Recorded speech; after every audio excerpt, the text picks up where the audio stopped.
La liberté que nous voulons. L'émission de l'association pour une constituante. Car il pense comme moi que rien ne vaut mieux ma foi qu'une république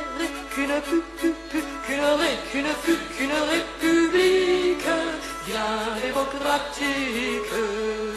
www.pouruneconstituante.fr. Voilà, donc comment rendre au peuple son pouvoir politique? La démocratie se limite-t-elle à un vote toutes les 5 ans ou toutes les quelques années? Et puis ce vote finalement un vote qui finalement ne va rien changer. Comment éviter cette illusion de démocratie qu'on dit représentative? Quelles sont les raisons d'espérer et de se battre? Ce sont un peu les questions qu'on va aborder ensemble. Bonjour Anne-Cécile Robert. Bonjour. Ravi de vous retrouver. Donc vous êtes vice-présidente de l'association Pour une constituante. Bonjour Louis. Bonjour Michel. Louis saisit quand même. On vous connaît bien à ce micro, mais donc vous êtes, je rappelle, juriste, docteur en sciences de l'éducation et membre de l'association Pour une constituante, présent chaque mois sans faillir à ce micro. Ce qui est toujours un plaisir de travailler avec vous, Michel. Alors ce mois-ci, vous avez souhaité aborder la question de la réforme constitutionnelle et du citoyen, comment rendre au peuple son pouvoir constituant originaire. Alors, je suppose que si on aborde cette thématique qui évidemment vous est chère, c'est notamment en raison d'un certain 10e anniversaire qu'on va bientôt fêter. Effectivement, il y a 10 ans, s'est passé un événement très grave, qu'on pourrait appeler une sorte de coup d'État, puisque le peuple français a voté contre le traité constitutionnel européen en se mobilisant beaucoup. La participation était très élevée. Le résultat très net, 55% de non. Et quelque temps après, le Parlement français, emmené par le président de la République de l'époque, Nicolas Sarkozy, soutenu par une partie de la gauche, votait un traité, le traité de Lisbonne, qui était le traité jumeau, certains disent le clone maléfique du traité constitutionnel européen, donc violant le verdict des citoyens. C'est pour ça qu'on peut, à proprement parler, évoquer un coup d'État, puisque le pouvoir constituant originaire et le pouvoir démocratique appartient au peuple, et les élus n'en sont que les représentants. Donc là, on a eu véritablement une violation de la souveraineté, et les dirigeants actuels font comme si cet événement était enterré. Nous ne le croyons pas. Nous pensons qu'au contraire, les citoyens s'en rappellent et que c'est l'une des causes de la défiance profonde qui grandit entre les citoyens et les élus. Voilà, donc ça c'était il y a 10 ans et depuis ça s'est pas tant amélioré. Là, dans les exemples, dans l'actualité récente, j'imagine, on peut trouver d'autres, pas mal d'exemples de démocratie bafouée. On a fait récemment ensemble des émissions donc sur le TAFTA, les accords transatlantiques, les accords de libre-échange qui bafouent totalement, qui sont en toute opacité, qui bafouent totalement les principes démocratiques. On a parlé également à ce micro de la loi sur le renseignement, donc qui met en place une société de la surveillance. Donc les exemples manquent pas pour montrer que depuis 10 ans, ça s'est pas amélioré. Oui, pour prolonger ce que Anne-Cécile a indiqué par rapport au référendum de 2005, il faut bien voir que la réforme constitutionnelle qui a été faite en juillet 2008 et qui modifie très substantiellement la Constitution de 1958 s'est passée de référendum. C'est-à-dire que c'est le Parlement réuni en congrès à Versailles qui a ratifié le texte constitutionnel. Et donc, nous voyons là aussi qu'à nouveau, il y a une certaine peur du peuple de la part de nos gouvernants qui, alors que le texte constitutionnel prévoit l'intervention du peuple pour ratifier le texte la révision constitutionnelle adoptée par chacune des deux assemblées, Assemblée nationale et Sénat. Dans une deuxième phase, il y a notamment nécessité de soumettre à la votation populaire et donc au référendum la réforme constitutionnelle.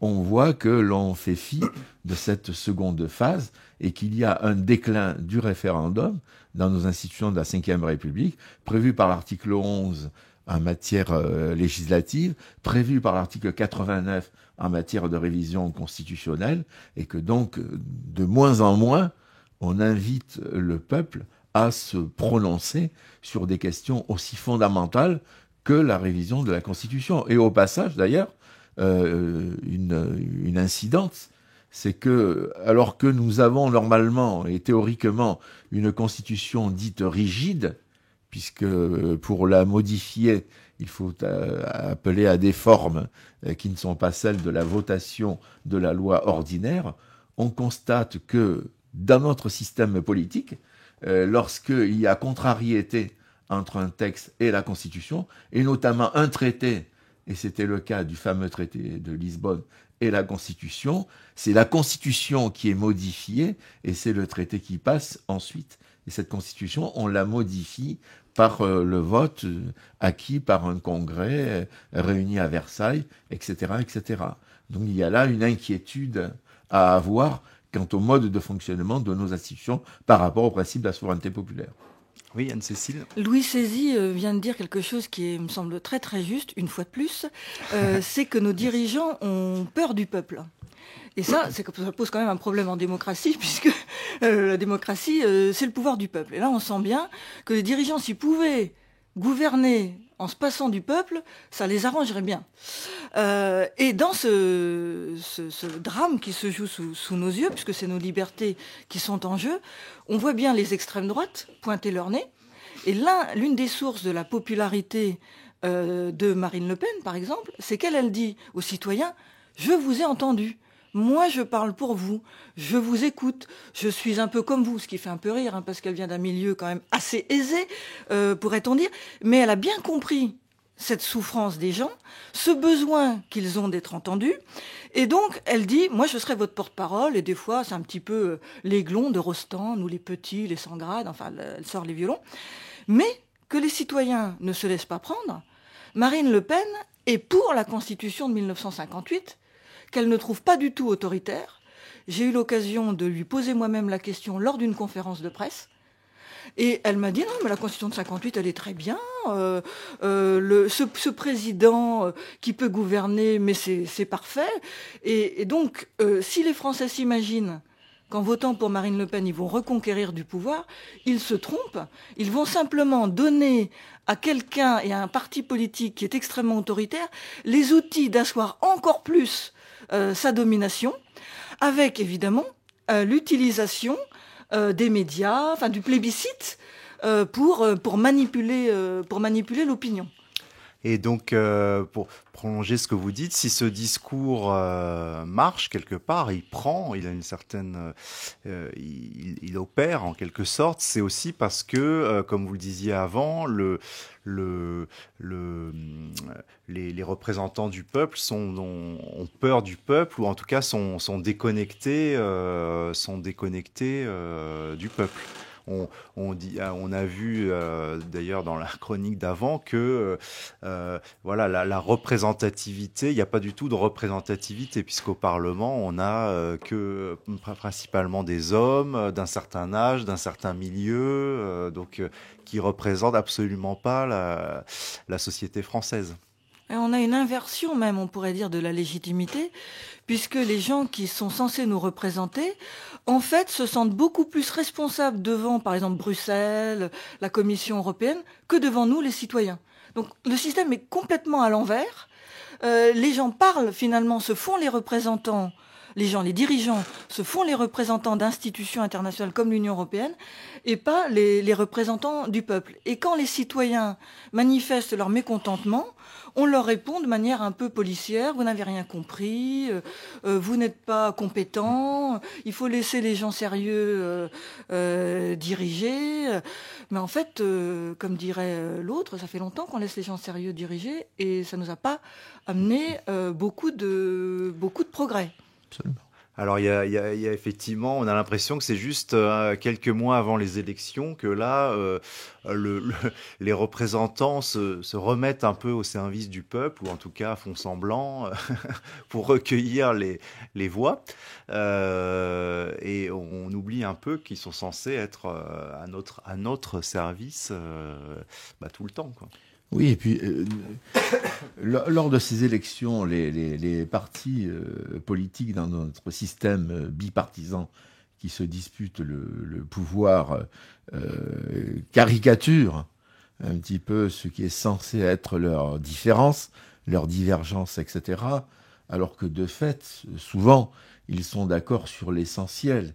Et puisque cet essentiel est dicté, comme Anne-Cécile le rappelait, par l'Union européenne, par le Front monétaire international, d'ailleurs, lui-même aussi, qui trouvait que dans un pays comme la France, l'indice de protection sociale du travail était beaucoup trop élevé, et que donc il fallait déréglementer le code du travail, et faire en sorte qu'on ait un système beaucoup plus libéral, dans lequel, finalement, les chefs d'entreprise affirment leur autorité sur les salariés, toujours dans ce même lien de subordination, etc., etc. Donc on voit bien qu'il y a des impulsions qui viennent de la part des organismes internationaux, l'Union européenne très proche de nous, mais aussi le Fonds monétaire international, le Fonds monétaire, c'est aussi un front, c'est aussi un front antisocial, et puis également la Banque mondiale, qui est sous gouvernance américaine. Alors, est-ce qu'on peut dire, par exemple, que justement, ce fonds monétaire, ces institutions financières internationales, on les écoute notamment via la loi Macron, on leur donne des gages, on montre qu'on va dans leur sens de déréglementer, de détricoter un peu le code du travail. Il y a carrément des textes, et la loi Macron en fait partie, qui ont été rédigés par des lobbies ou dans des enceintes internationales et qui sont en fait copiés-collés par les autorités nationales. Et donc on est un peu des commis. Nos dirigeants deviennent des commis d'organisations qui ont leurs propres objectifs, leurs propres préoccupations, qui ne sont pas forcément celles des peuples. Et ce qu'on dit toujours à l'Association pour une constituante, c'est que les dirigeants ne peuvent pas être démocrates à mi-temps.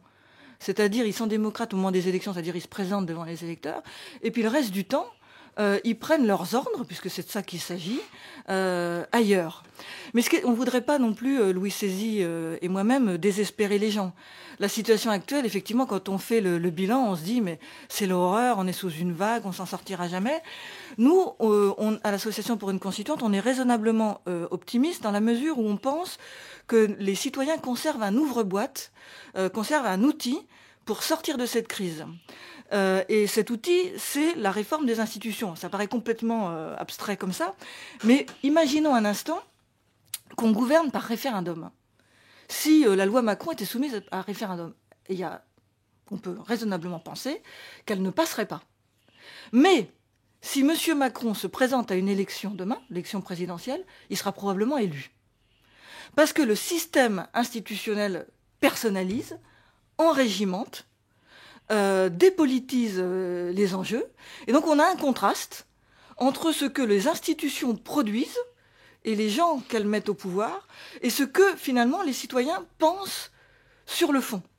Et donc cette idée de changer de constitution, c'est pas une idée de juristes qui s'amusent à faire du mécano dans leur laboratoire de recherche, c'est un outil concret, démocratique et pacifique pour résoudre la crise. Et c'est pour ça que nous, on travaille là-dessus. Et la crainte qu'on a aujourd'hui, c'est la crainte de la récupération.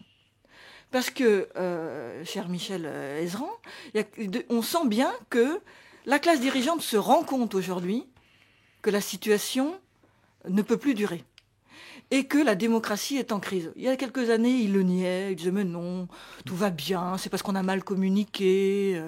Voilà. Là, ils disent okay, oui, d'accord, c'est vrai, il y a une crise de la démocratie. Et donc, ils tentent de récupérer. Et on a le cas, par exemple, de la commission Bartolone. Le président de l'Assemblée nationale a créé un groupe de travail. Alors, il a coopté quelques copains à lui. Et ils se sont réunis et ils vont nous concocter un projet de réforme constitutionnelle. Et comme l'a dit Louis XVI, on nous a déjà fait le coup. En 2008, il y a eu une réforme, c'était piloté par Sarkozy. Et donc ces réformes en conclave, là, où la classe dirigeante modifie ce qui l'arrange et ensuite nous présente le truc, même nous impose la solution, on n'en veut pas. Il faut que la réforme des institutions soit faite par le peuple, pour le peuple, et c'est pour ça qu'on demande l'élection d'une assemblée constituante en France. C'est pour ça d'ailleurs qu'on appelle un rassemblement le 29 mai prochain aux Tuileries à Paris à 18h30. Voilà, alors on rappellera ce rendez-vous, bien sûr, hein, pour demander une constituante et puis, bien sûr, à l'occasion de la date symbolique du 10e anniversaire du référendum bafoué. Alors on va repartir du début de la base, hein, de ce que vous nous expliquez. Finalement, le pouvoir, il appartient au peuple. Et vous dites même le pouvoir constituant appartient au peuple. Alors expliquez-nous ça, Louis, c'est-à-dire le pouvoir de définir la constitution. Oui, dans la théorie démocratique, le pouvoir constituant dit originaire appartient au peuple, puisque le pouvoir constituant, c'est le pouvoir suprême dans un État, et que dans un État démocratique également, le pouvoir suprême doit être détenu par le peuple. C'est donc le peuple qui fixe lui-même la loi commune sous laquelle il va vivre, et cette loi fondamentale, c'est la Constitution. Et comme c'est lui qui fixe la règle fondamentale, dans un État démocratique également, il est nécessaire, lorsqu'on veut modifier cette règle fondamentale, d'en appeler au peuple pour modifier le contenu de cette règle que le peuple a élaboré lui-même, ou en tout cas a adopté lui-même. C'est ce qu'on appelle le parallélisme des formes. C'est celui qui a fait un texte qui a le droit et le pouvoir de le défaire. Et dans la théorie démocratique, si le peuple fait un texte, c'est lui seul qui a le droit et le pouvoir de le défaire. Si on prend l'exemple de la Constitution de 1958, certes, la Constitution de 1958 a été élaborée par un petit comité Théodule lorsque le général de Gaulle est arrivé au pouvoir, mais ensuite, cette Constitution de 1958 a été ratifiée par le peuple par référendum populaire. Il y a donc eu appropriation par le peuple du contenu de cette Constitution. Et donc, lorsqu'on veut modifier cette Constitution, eh bien, la logique veut qu'on en appelle au peuple pour modifier le contenu de cette Constitution. Et ce n'est pas ce que nous avons fait depuis 1958, puisque il n'y a que 2 réformes, l'élection du président de la République au suffrage universel, qui ont fait l'objet de l'intervention du peuple, en 1962, lors du référendum du 28 septembre 1962, et ensuite la réforme du quinquennat en 2000, qui elle-même a été adoptée par l'intervention du peuple. Et si l'on prend toutes les autres réformes constitutionnelles, et il y en a eu 24 depuis 1958, elles ont toutes été opérées par le Parlement réuni en congrès à Versailles. Et parfois, c'était des réformes très très très importante, fondamentale, puisque la dernière réforme constitutionnelle de 2008 a modifié à peu près 60% du texte constitutionnel. Donc elle a été élaborée par le comité Balladur, etc., et des experts de droit constitutionnel, et bien sûr la classe parlementaire, hein, et ensuite elle n'a pas été soumise à votation populaire, mais à adoption par le Parlement réuni en congrès à Versailles. Et chaque fois d'ailleurs qu'on parle de Versailles, on devrait se méfier, car rappelons-nous que la révolution de 1789 a été faite contre Versailles, et que le peuple de Paris a ramené le roi et sa famille de Versailles à Paris, où devait être désormais le lieu du pouvoir politique. Et chaque fois qu'on fait des choses du côté de Versailles, maintenant, ça ne sent pas très bon la démocratie. Faut se méfier. Alors, donc ça, c'est important de rappeler que finalement, donc il y a eu un double bafouement, je sais pas si on peut dire ça. Ouais, non seulement le référendum, le vote qui a été fait au référendum de 2005 a été bafoué, mais en plus, ce qui a été, vous nous dites, c'est les mesures c'est un peu compliqué à expliquer, mais la loi, la Constitution a été modifiée en 2008 pour la rendre cohérente notamment avec le traité constitutionnel européen dont on n'avait pas voulu.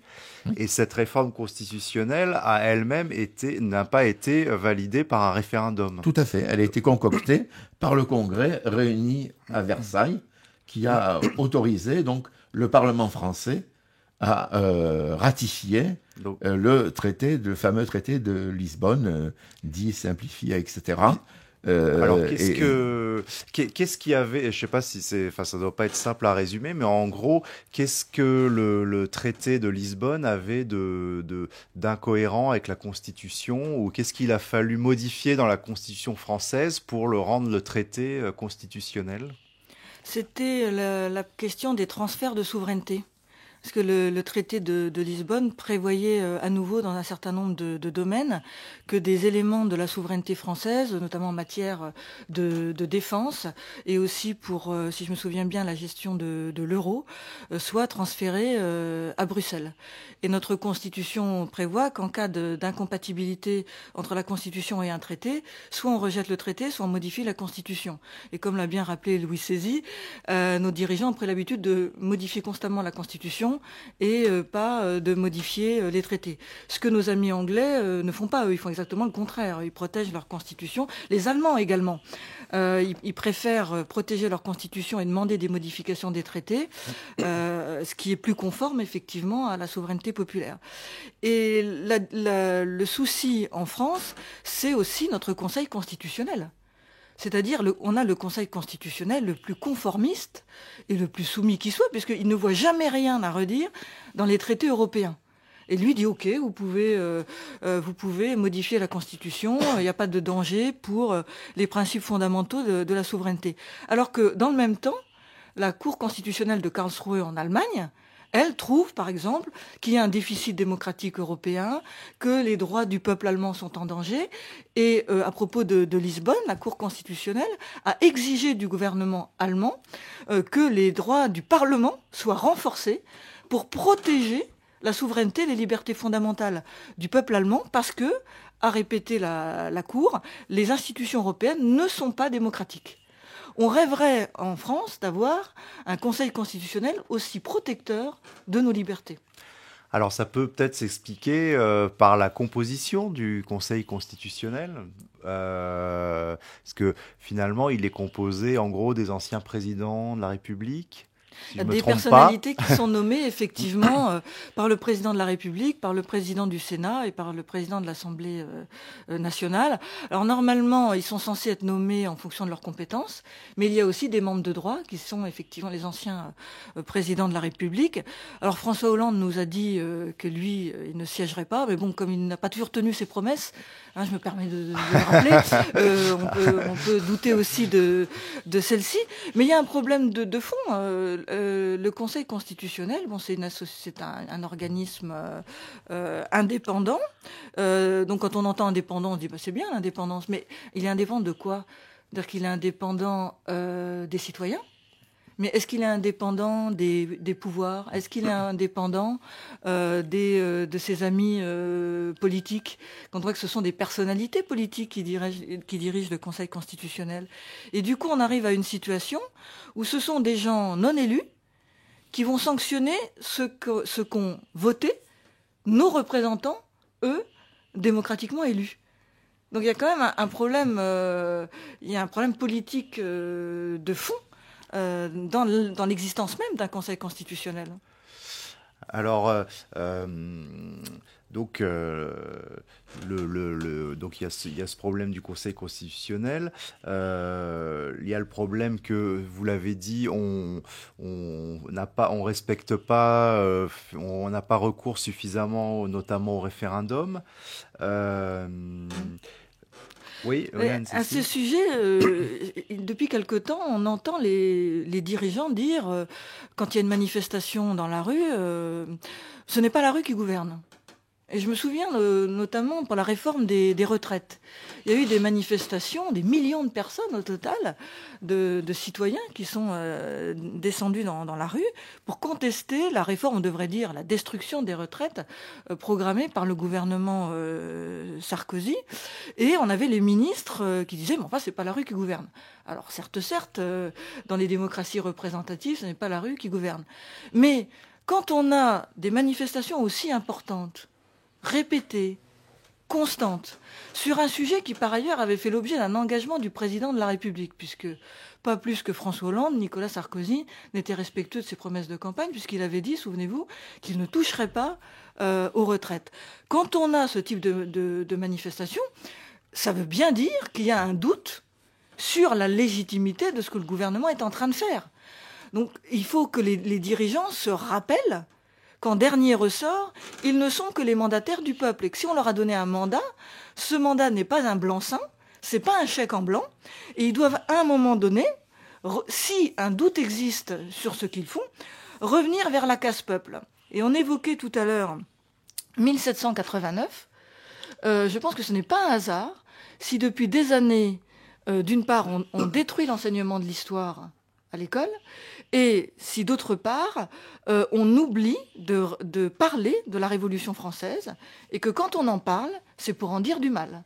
C'est-à-dire, on a eu un bicentenaire en 1989 qui a été, au lieu d'être une célébration de 1789, un événement considérable, puisque là, c'est l'avènement de la souveraineté du peuple français, on a eu un bicentenaire qui était hostile à la Révolution, où on a eu des gens qui paradaient sur les plateaux de télé pour ne parler que des événements type massacre de Vendée, etc. C'est la terreur, quoi. La Révolution, c'est la terreur.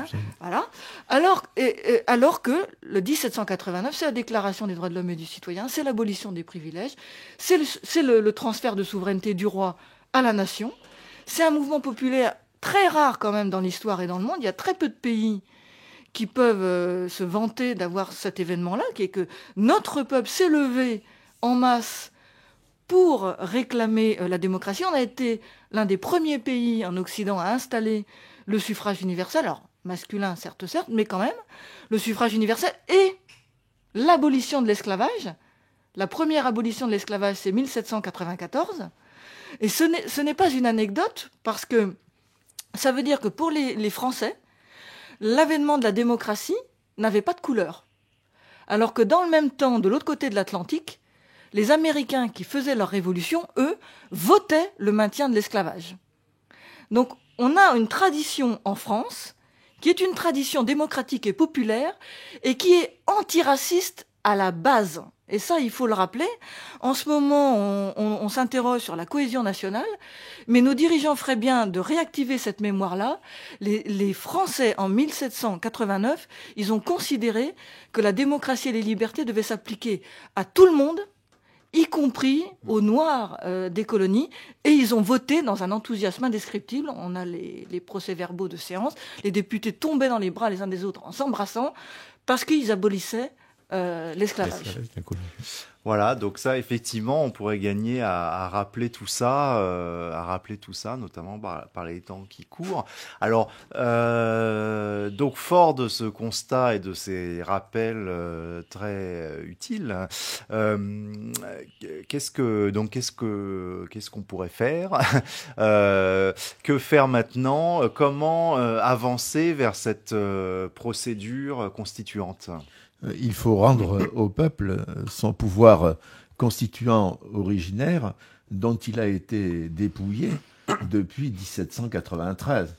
La constitution montagnarde du 24 juin 1793 prévoyait notamment le référendum d'initiative populaire pour demander la révision de la Constitution.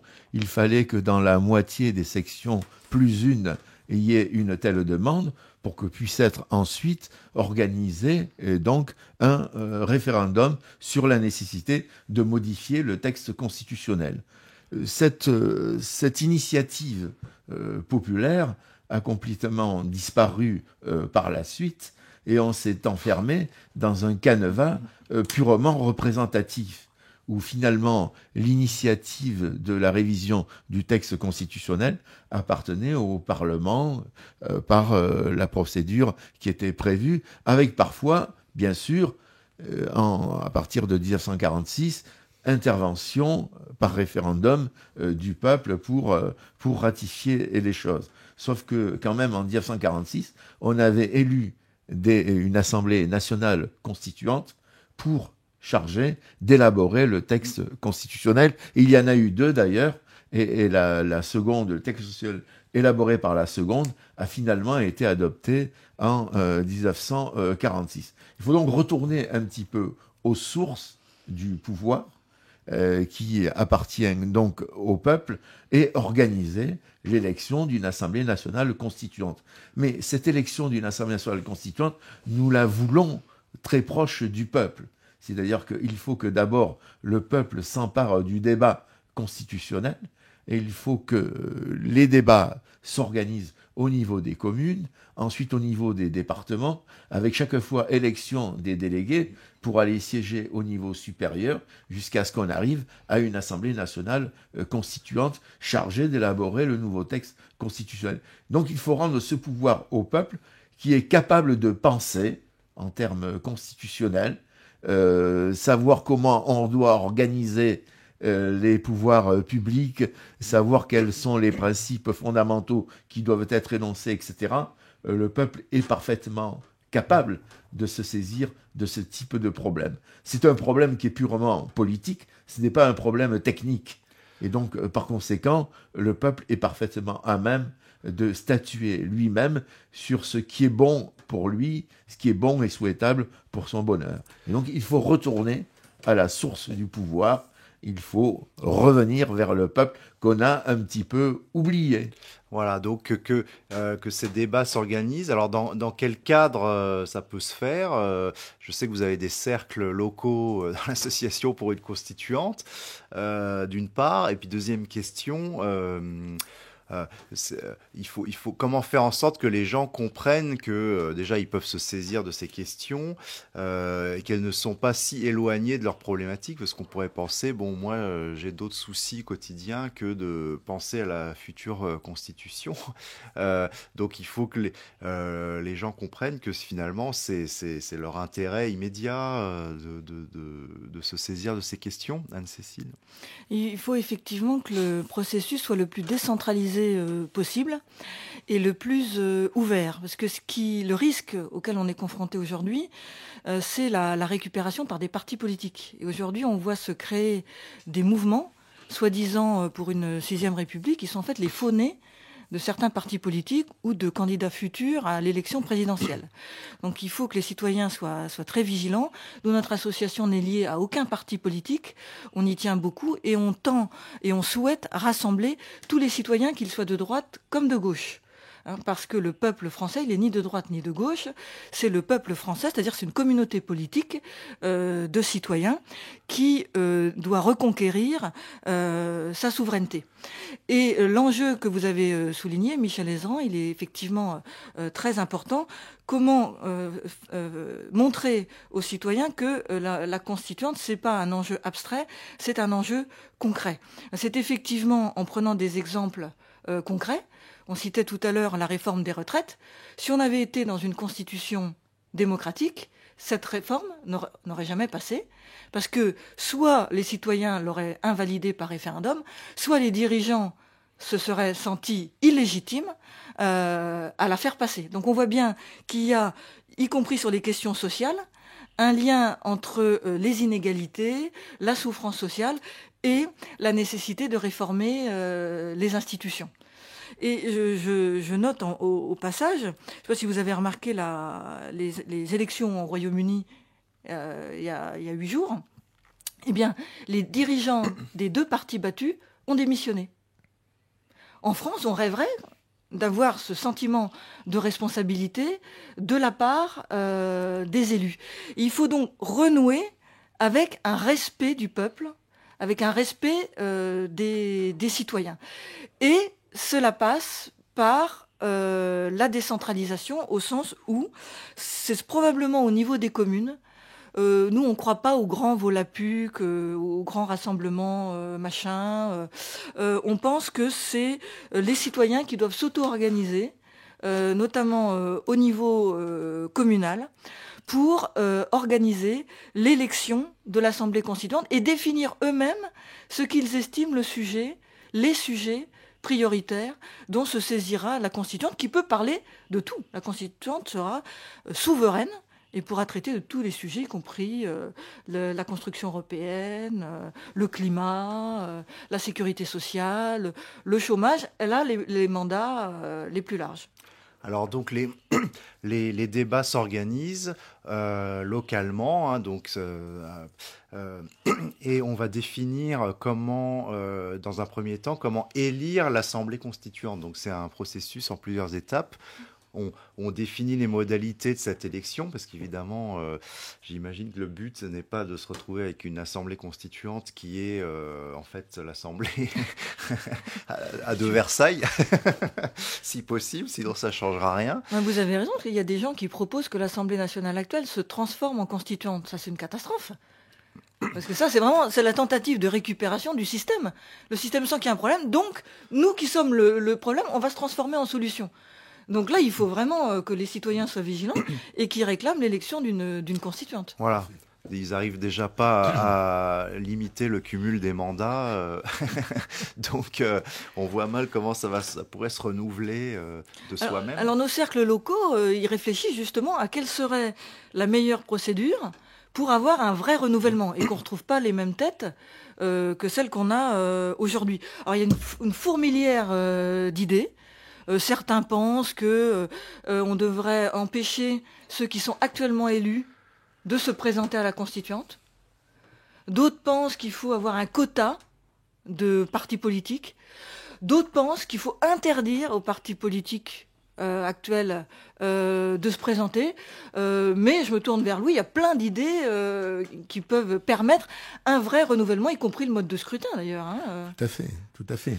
Je crois que là-dessus, le débat est très, très ouvert. Comme Anne-Cécile le disait, il a été engagé avec nos cercles locaux qui sont très foisonnants d'idées et qui montrent finalement qu'il y a une multitude de possibilités à explorer, à exploiter, si l'on veut rendre véritablement le pouvoir au peuple, sans tous les risques, évidemment, de récupération que signalait à juste titre Anne-Cécile. C'est ce dont, évidemment, il faut se défier. Hein. Le référendum, l'initialisation de l'élaboration d'une nouvelle constitution en Islande a été au départ provoquée par la crise de 2008 et la pression qui était faite par les créanciers de l'Islande, les banques néerlandaises et britanniques, pour récupérer évidemment les fonds prêtés, etc., etc. Et le peuple islandais, chaque fois, a refusé le remboursement de ces dettes qui les auraient acculés à une situation économiquement et socialement catastrophique. Et c'est comme ça que, de fil en aiguille, avec le mouvement des casseroles, etc., on a abouti à la désignation de constituants qui ont élaboré un nouveau texte constitutionnel. Et comment cette démarche a été acceptée par les politiques en place? Parce qu'on imagine que aujourd'hui en France, si on avait ce mouvement, les politiques, les députés, sénateurs, etc., auraient du mal à accepter, à reconnaître la légitimité de ce mouvement et de cette nouvelle assemblée qui serait élue. Oui, on nous dit parfois, mais la classe dirigeante n'acceptera jamais l'élection d'une constituante. Mais avec ce type de raisonnement, on ne fait jamais rien. Et puis, comment expliquer la Révolution française ? À un moment donné, les circonstances font que les choses s'imposent. Et c'est pour ça qu'il faut qu'elles s'imposent sur de bonnes bases et pas sur des bases frelatées. Et elles ne peuvent s'imposer sur de bonnes bases que si les citoyens se mobilisent eux-mêmes en tenant à distance tous ceux qui veulent récupérer la constituante pour essayer de survivre dans le système. Et nous, on est quand même raisonnablement optimistes parce qu'on sent que la demande de démocratie, elle grandit. On a vu avec justement le référendum de 2005 que quand on pose aux citoyens français une question intelligente, intéressante et qu'on leur donne les moyens d'y répondre, ils se mobilisent. Et le traité constitutionnel européen, c'était pas le sujet le plus marrant qui soit. Et pourtant, les gens se sont mobilisés, et ils ont lu le traité. Donc, contrairement à ce que veut nous faire croire la classe dirigeante, les Français sont matures et s'intéressent à la politique. Si aujourd'hui, ils sont désorientés, si l'abstention monte, c'est parce que, entre guillemets, l'offre politique n'est pas intéressante. Mais quand une question de fond leur est posée, ils se mobilisent. Et c'est pour ça qu'il nous semble que le projet d'élire une assemblée constituante peut remobiliser les citoyens et contribuer à remettre la démocratie sur ses pieds. Voilà, donc pas de fatalisme. Pas de fatalisme, il faut y croire, sinon ça, évidemment, ça arrivera jamais. Donc vous référez pas mal à l'exemple de l'Islande qui a opéré cette espèce de basculement. Il y a un moment où les choses basculent comme ça. Il y a aussi évidemment le cas de la Grèce qui peut inspirer, où là aussi le peuple à un moment a dit non, a dit ça suffit en fait à tout ce qu'on lui imposait et alors, on va voir évidemment si la volonté qui s'est exprimée va être respectée en Grèce. Mais pour vous, c'est aussi une source, j'imagine, d'inspiration. Oui. Oui, parce que contrairement là aussi à ce que nous dit la classe dirigeante, les gens ne sont pas démobilisés. C'est-à-dire, il y a des manifestations, la Grèce est un exemple, mais il y a des manifestations populaires partout en Europe. Si elles ne débouchent pas, c'est parce que les institutions sont bloquées. Et c'est aussi pour ça, d'ailleurs, que les extrêmes droites montent. C'est parce qu'elles apparaissent comme la seule solution possible dans le cadre des institutions. Et c'est complètement pervers. Les citoyens sont perdus, cherchent une solution, et la seule porte que leur offre le système, c'est une solution qui va au contraire aboutir à nier encore plus les droits du peuple, puisque ce sera, in fine, des solutions autoritaires. On le voit par exemple en Hongrie avec Viktor Orban. C'est pour ça que nous, on pense que l'élection de la constituante, c'est la seule porte de sortie démocratique et pacifique qui permettra aux citoyens de reconquérir leur pouvoir, et ça permettra aussi d'éviter l'arrivée du Front National en France, puisque le Front National n'a rien à dire d'intéressant sur les institutions, à part le maintien de la Constitution de 58 et le délire sur le pouvoir personnel, puisque Marine Le Pen trouve que le président de la République, finalement, a les pouvoirs qu'il faut. Voilà, donc le Front National qui est vu comme la seule issue anti-système, finalement, ça c'est évidemment un énorme leurre, mais et donc la Constitution, la constituante comme porte de sortie. Potentiel. Alors ça commence ou ça continue. Ça passe notamment par l'appel pour célébrer le 29 mai 2005, enfin le 10e anniversaire du référendum du 29 mai 2005. Et donc vous proposez un rassemblement donc le prochain 29 mai. Oui, ce sera le rassemblement annuel que nous faisons chaque année au jardin du Tuileries, en face du 228 de la rue de Rivoli, métro Concorde, à 18h30, pour célébrer le non du peuple français au traité constitutionnel européen en 2005, avec le fait que cette année, c'est le 10e anniversaire, et que nous voulons souligner avec force cette date phare, importante dans notre histoire politique, qui doit nous inciter à réfléchir sur nos liens avec l'Union européenne, sur nos liens à l'euro, enfin tous ces liens qui sont contraignants et qui étouffent le peuple dans l'exercice de sa souveraineté. Car lorsque nous parlons de souveraineté, nous ne parlons pas de souveraineté étatique, mais nous parlons de souveraineté du peuple, hein, puisque l'État n'étant que l'instrument de la volonté populaire. Voilà, donc on vous retrouve, on se réunit le 29 mai prochain à 18h30 au Jardin des Tuileries, métro Concorde, voilà, pour cet anniversaire. Eh bien, merci, il ne me reste plus qu'à vous. La liberté que nous voulons. Merci Anne-Cécile pour toutes ces explications passionnantes. Merci Louis Sézy. Merci. Petit jingle.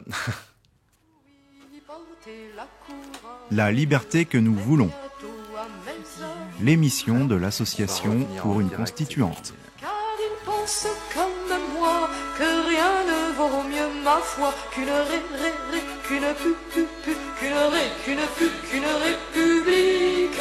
bien démocratique. www.pouruneconstituante.fr